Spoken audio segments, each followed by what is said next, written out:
Merry Christmas to all, and all I hope will go to the oldtimeradiodvd.com site and take advantage of all the great sale pricing that is there. I have cut the prices as low as possible. I know that these collections are the best on the market, whether classic TV, movies, cartoons, cliffhanger serials, old-time radio, and also the Extreme Platinum are all on sale and cut as low as possible. Profit is good, but knowing that these collections are finding loving homes is what's important. Share with your family, your children, or your friends. OldTimeRadioDVD.com, your source of the best Christmas gift ever. OldTimeRadioDVD.com.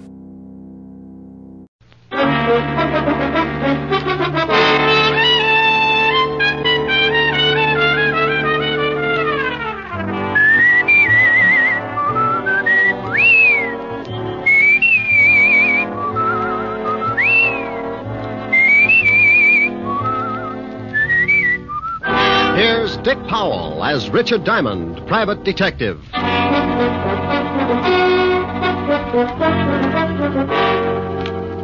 Hello there, this is Diamond. Well, it's Christmas Eve, and every year about this time, my business takes a big nosedive. People usually pack up their troubles and start unpacking colored lights and Christmas tree ornaments.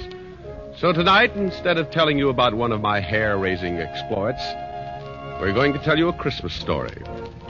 So with apologies to Mr. Charles Dickens, we'd like to bring you an adaptation of one of his most famous stories, A Christmas Carol. Now, I'd better explain something first. This version isn't exactly the way you've heard it many times before. Because of the particular type of characters I usually get mixed up with, this story is written to fit their talents and characteristics. Different from the Dickens original, certainly, but we feel that this story could easily happen today, anywhere. Like maybe right here in New York on a little side street just off the Bowery. So now I'd like to introduce our characters. Mr. Ebenezer Scrooge will be played by my good friend and guiding hand of the 5th Precinct Homicide Division, Lieutenant Walter Levinson. Walter? Otis. The character of Jacob Marley will be played by one of my dearest friends and constant companions. Otis, that's you. Huh? Oh, Sergeant Otis Loveloon. Loveloon. Walt. Oh, sorry, Helen.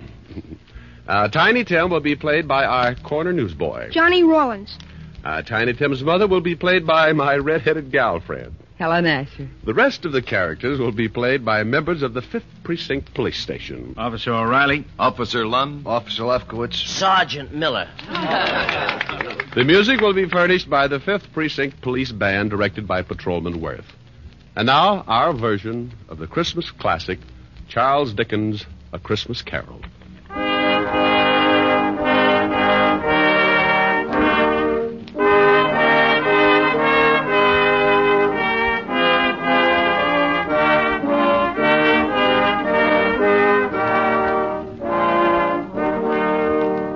Once upon a time, there was a nasty old guy named Ebenezer Scrooge. He was nasty, all right. He didn't like anything, except maybe all the dough he could get his hands on. Scrooge had a little business that he started with his partner, Jacob Marley. The outfit was known as Scrooge and Marley Loan Company. But one day, poor old Marley just up and keeled over. So the boys along the big street gave him a nice funeral, and old Scrooge took over the business. Well, Marley had been dead for 7 years, and Scrooge lived alone in his little room over the office. And for a hobby, he hated everybody. He had a young guy working for him by the name of Bob Cratchit. Bob had a wife and 4 kids and made just enough to make ends meet. Scrooge used to ride him all the time. When it got so cold the polar bears complained, Cratchit would turn on the little heater, and Scrooge would say, Cratchit, what do you think you're doing? Turning on the heat, that's what I'm doing.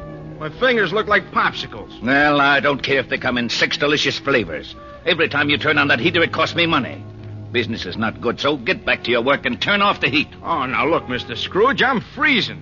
Now, this pen ain't guaranteed to ride under ice. I tell you once more, get back to your work. Okay, Mr. Scrooge. I don't know why you worry about business. Why not just put up a sign, turn the joint into a skating rink?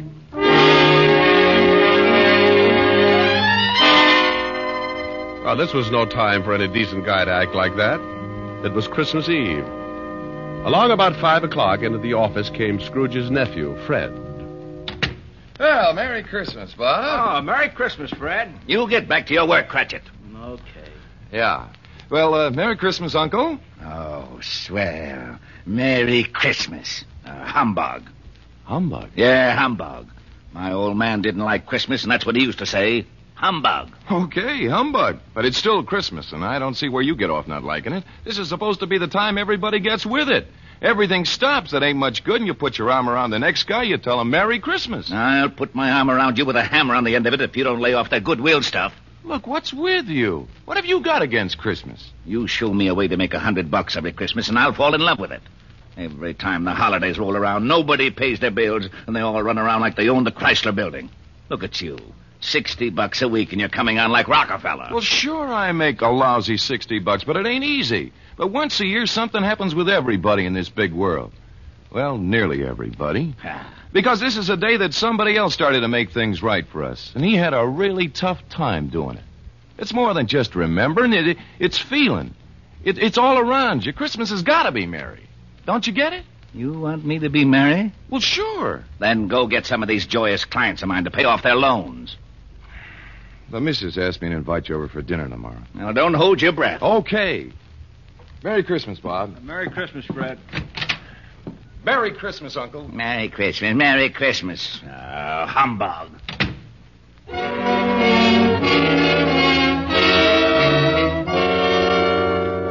Late that evening, Scrooge went upstairs to his room, the room where Jacob Marley used to stay. It was dark in the little hall, and when Scrooge reached for the door, he looked up at the big brass knocker and saw... Holy cow. I could have sworn that was old Jake's face in the knocker. I must be working too hard. So in he went. A little shaky after seeing Jake Marley's face, but he just passed it off his nerves. He closed the door and locked it, then went over and sat down in front of the fireplace. He got a fire going and started to relax. But every tile around the fireplace started looking like Jake Marley's face. Oh, now, come on, Abe, old boy. You got to get hold of yourself. This is ridiculous, and I haven't touched a drop in weeks. He got up and walked around the room a few times, then went back and sat down again. He stretched, rested his head on the back of the chair. From somewhere a bell started chiming, and Scrooge sat straight up in his chair. He heard something else, too. Something from downstairs. What the... Oh, now, what is that? What's going on? Who's that? Come on, who's out there? Then all of a sudden it came right through the wall. Marley!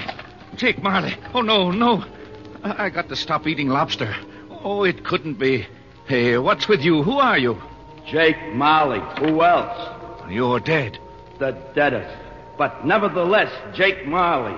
His ghost. You're very sharp today, Scrooge, old boy. I don't believe it. You got eyes, ain't you? Yeah, and I got a bad stomach, too. That's who you are. Nothing but a bad case of indigestion. You don't think I'm a ghost, huh? Okay, maybe a good scare will change your mind. Whoa! Oh, no. Stay away from me. I believe you. You sold on the idea? Yeah, but why do you got to come to see me? Regulations. Every man is supposed to live his life and help his buddies. If he don't do it while he's alive, then he's got to do it after he kicks off.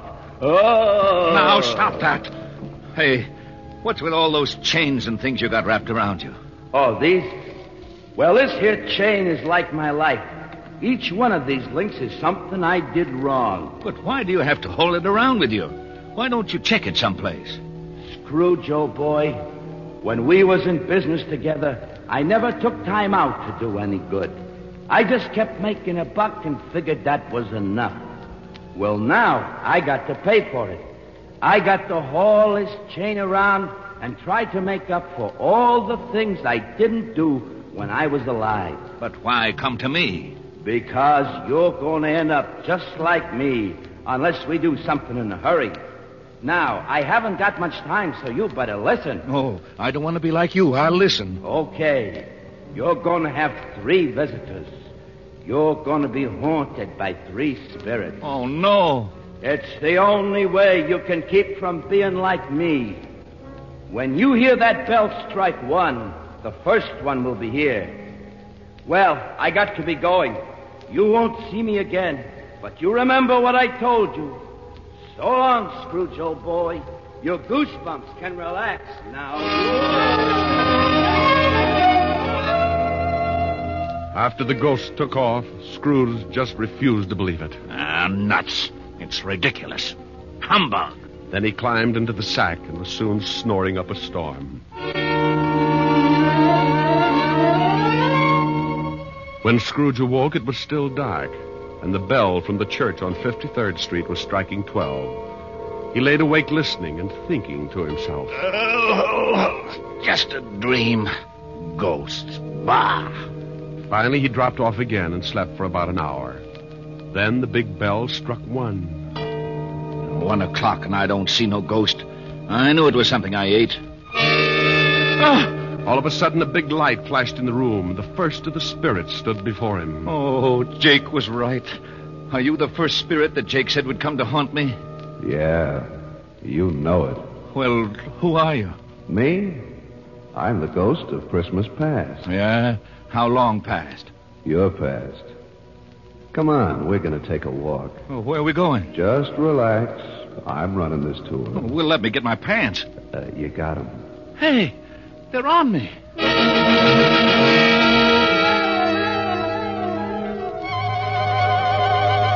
With that, the ghost of Christmas past grabbed Scrooge by the hand, and they both flew out of the window. Scrooge nearly lost his upper plate. But before he could yell for help, he was standing in front of a dirty, ramshackle old tenement building. You know where you are? Sure, I know where I am. This is where I was brought up. Even the garbage cans are the same.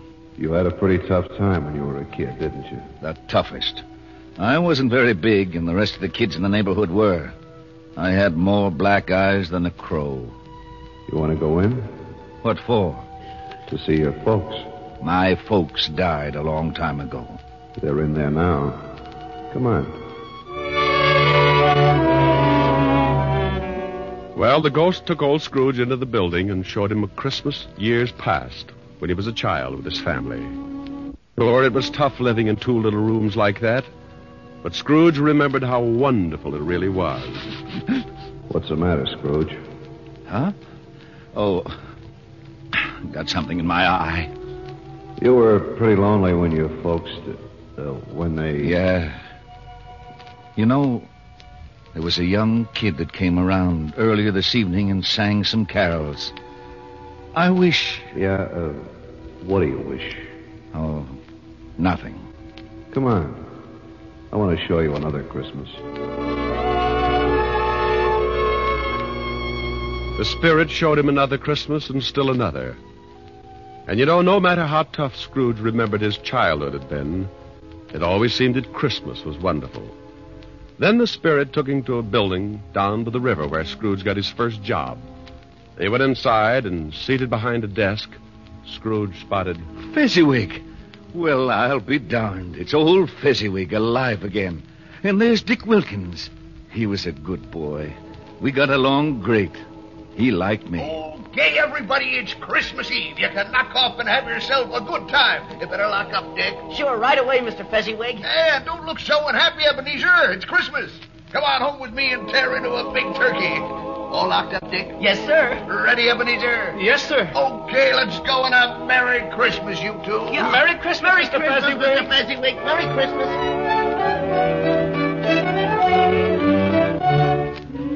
Then the spirit took Scrooge over to Fezziwig's house, and they saw the wonderful party that Mrs. Fezziwig had gotten together. Scrooge watched and remembered, and the spirit said... Wasn't Fezziwig a stupid, sentimental old goat? Oh, yeah? Well, let me tell you something. He was a great guy, he was. You know... What, Scrooge? I was just thinking about Bob Cratchit, who works for me.